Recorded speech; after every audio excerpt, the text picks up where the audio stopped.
اعوذ باللہ من الشیطان الرجیم. پناہ مانگتا ہوں اللہ کی شیطان مردود سے.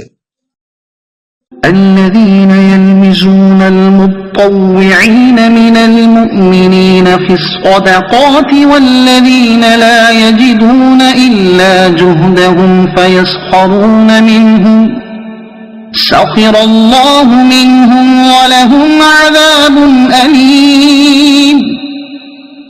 اور وہ جو دل کھول کر خراج دینے والے مسلمانوں پر اور ان پر جو اپنی محنت مشقت کے بقدر ہی پاتے ہیں عیب لگاتے ہیں پھر ان کا مذاق اڑاتے ہیں تو اللہ انہیں ان کے مذاق اڑانے کی سزا دے گا اور ان کے لیے دردناک عذاب ہے.